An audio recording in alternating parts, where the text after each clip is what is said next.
O que é o Espírito Santo? Ao longo da história cristã, poucos temas despertam tantas reflexões quanto o Espírito Santo.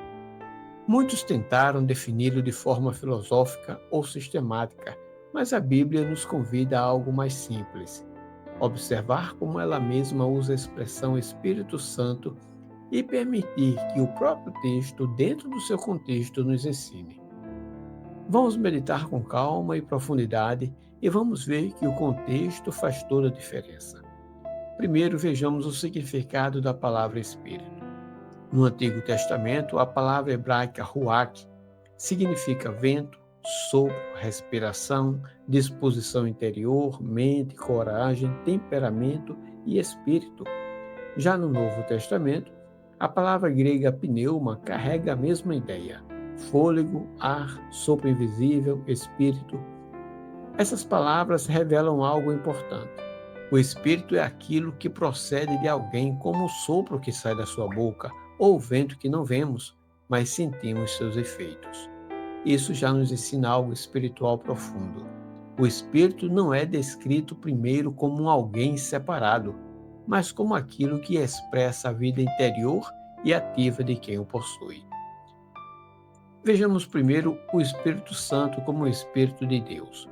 Em 1 Coríntios 12, verso 3, Paulo nos diz que nenhum homem, falando pelo Espírito de Deus, pode chamar Jesus de amaldiçoado. E ele reforça dizendo que nenhum homem pode dizer que Jesus é o Senhor, senão pelo Santo Espírito. Aqui o Espírito é o meio pelo qual Deus atua no coração humano. É ele quem convence, ilumina e conduz a fé. Não vemos Deus fisicamente falando conosco, mas sentimos sua atuação interior. O Espírito Santo é a presença invisível do Pai tocando a consciência. O Espírito, aqui nesse contexto, é Deus agindo dentro de nós. Agora, o Espírito Santo como o Espírito de Cristo. Em Atos 16:6, é dito que os apóstolos foram impedidos pelo Espírito Santo, e no verso 7 é dito que o Espírito de Jesus não lhe permitiu. Assim, o mesmo Espírito também é chamado de Espírito de Jesus. Isso revela que Cristo, mesmo exaltado nos céus, continua atuando entre seu povo. Ele não está distante. Ele governa, dirige e consola por meio do seu Espírito. Aqui nesse contexto, o Espírito é Cristo presente de forma espiritual. Agora vejamos o Espírito Santo como presença de Deus. Em Atos 5, 3 e 4 é dito que Ananias e Safira mentiram ao Espírito Santo, mas, na verdade, eles estavam mentindo a Deus. Pedro identifica mentir ao Espírito como mentir ao próprio Deus. Isso mostra que o Espírito não está separado de Deus, ele é a própria presença divina atuando. Então, nesse caso, quando resistimos ao Espírito, resistimos ao próprio Deus. Agora vejamos o Espírito Santo como presença do Senhor. 2 Coríntios 3,17, Paulo disse, de forma bem direta: ora, o Senhor é o Espírito. Isso aponta para a unidade da atuação divina. Onde o Espírito está, ali está o Senhor operando liberdade e transformação. O Espírito não substitui o Senhor, ele é a maneira como o Senhor se faz presente. Agora vejamos um outro contexto, o Espírito Santo como a glória de Deus. No livro de Ezequiel, encontramos uma cena impressionante. O profeta relata que foi levantado pelo Espírito e conduzido em visão. Veja bem, o Espírito me levantou entre a terra e o céu, disse ele. E depois ele diz, e eis que a glória do Deus de Israel estava ali. Em outro momento, no início do seu livro, no capítulo 3, verso 23, em uma cena semelhante, ele disse que a glória do Senhor estava ali no vale. Observe algo importante. O Espírito o transporta, mas o que ele vê é a glória do Senhor. Aqui, o Espírito está diretamente ligado à manifestação visível da presença de Deus, a sua glória.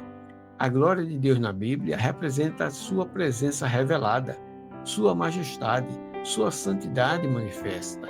Quando a glória aparece, Deus está se revelando. Agora veja um detalhe espiritual muito significativo.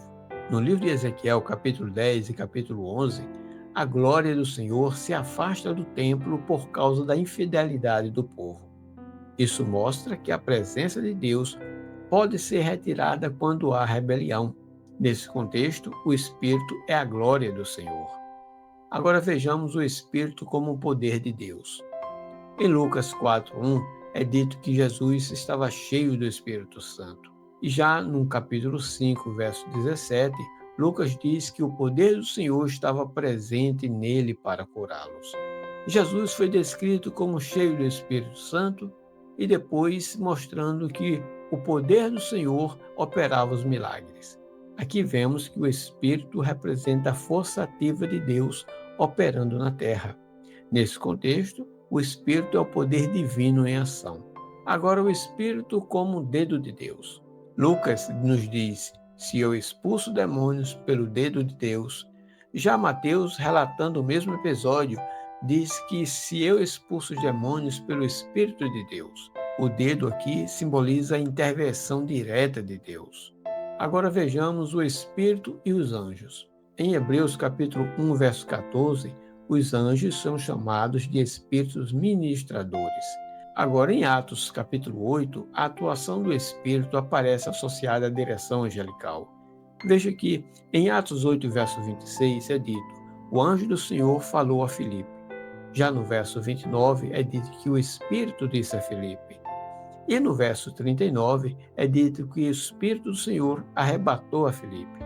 Veja o contexto: o anjo falou, o Espírito falou e depois o Espírito do Senhor o arrebatou. É interessante também destacarmos que no livro de Marcos, capítulo 1, verso 23, é dito que um homem estava possuído de um espírito imundo. Ora, se um anjo caído é reconhecido como um espírito imundo, um anjo celestial pode ser reconhecido como um Espírito Santo. Assim, Deus governa e executa sua vontade por meio do seu Espírito, inclusive utilizando seus mensageiros espirituais. Agora vejamos o Espírito como a mente de Deus. Isaías 40, verso 13 nos diz: quem guiou o Espírito do Senhor? Já Paulo, em Romanos 11, 34, nos diz: quem conheceu a mente do Senhor? Então, para Paulo, o Espírito do Senhor é a mente do Senhor. Espírito e mente aparecem como paralelos. Assim como o Espírito do homem conhece as coisas do homem, o Espírito de Deus revela os pensamentos de Deus. E agora vejamos o Espírito como sopro de vida. Em João 20, verso 22, é dito que Jesus assoprou sobre eles o Espírito Santo. Jesus sopra sobre os discípulos, lembrando o sopro da criação em Gênesis. O sopro aqui significa uma vida espiritual que procede diretamente de Deus. O Espírito é a vida divina comunicada ao ser humano. Ao reunir todos esses textos dentro do seu contexto, percebemos que a Bíblia apresenta o Espírito Santo como o Espírito de Deus, Espírito de Cristo, presença divina, poder divino, mente divina, glória divina e sopro de vida. Dentro dessa compreensão, o Espírito não aparece como um terceiro ser independente, mas como a própria ação viva do Pai e do Filho. Assim como o Espírito do homem não é outra pessoa além do próprio homem, o Espírito de Deus é a expressão do próprio Deus. Isso torna a nossa fé mais íntima e profunda. O Espírito é Deus próximo, Deus atuante, Deus habitando. Que essa meditação nos leve não apenas a entender, mas a experimentar essa presença viva em nossa caminhada diária. Pense nisso e que o Eterno nos abençoe hoje e sempre. Amém.